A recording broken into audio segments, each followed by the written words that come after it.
Hello，大家好，西洋菜谱每周分享。今天分享蚵仔煎蛋。那我们看看今天要准备的主要材料。蚵仔煎蛋就是那些 baby 生蚝，就是小生蚝，煎鸡蛋啊。那我们准备材料有3个鸡蛋，还有一点点的姜，还有那个9层塔。制造那个觞味，大概1/3磅左右。我们只要它的叶的部分，那个梗子部分，因为太老了，我们就不要了。还有调味料有那个胡椒粉和那个料酒。鸡蛋我们把它打散，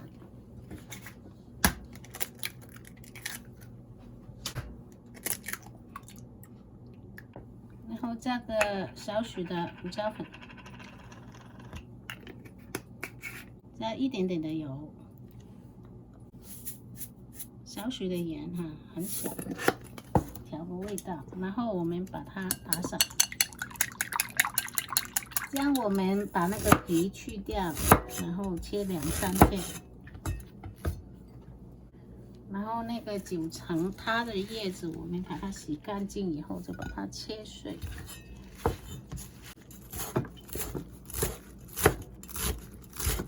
切成那么碎哈，然后我们把它放到碗里面，我们留一点点起锅爆香用，等一下拿来起锅用。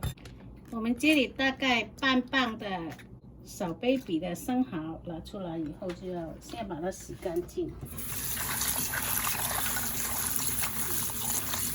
我们把洗干净的 baby生蚝，就是中等的中小生蚝，洗干净，我们沥干水，把它放在碟里面。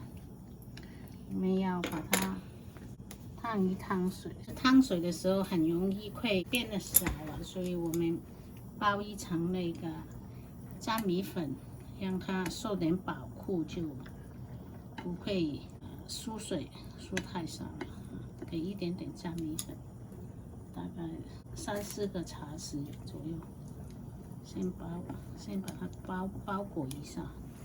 锅里面烧开水，然后把那个姜片放进去，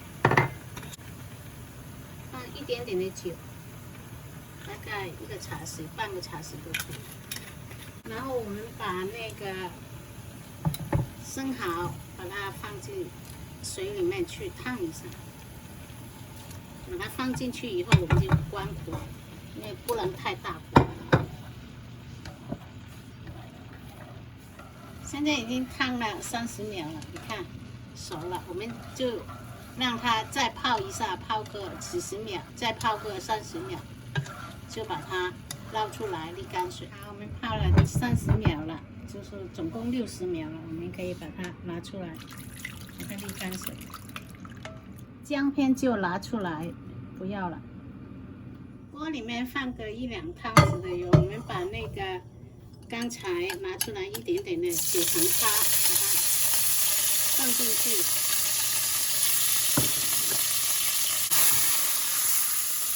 有姜知道，然后我们把那个鸡蛋浆放进去。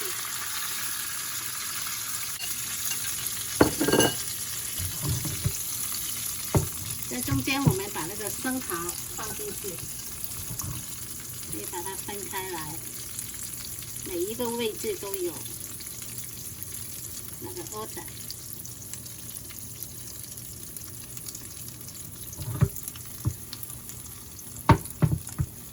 然后慢一点火去煎，因为怕会太焦了，就是慢一点。有时候如果太大火，你要离一下火这样子。一般家庭的 OK， 就是有时候怕那些餐馆的火太大要离火，要慢慢煎。可以加一加盖，让它快点熟。我们大概煎到就是面上有点熟了，就可以把它翻过来。翻过来稍微煎一下就好了。太老也不够嫩，太老就不好吃，所以稍微煎一下。煎个30秒就好了，我们关火。好，我们的蚵仔煎蛋就好了，非常香的，而且很润很滑。可以加点香菜，点缀一下，很香很润的，非常好吃。因为那个生蚝不是很大。好，我们的蚵仔煎蛋就好啦，希望你喜欢哦。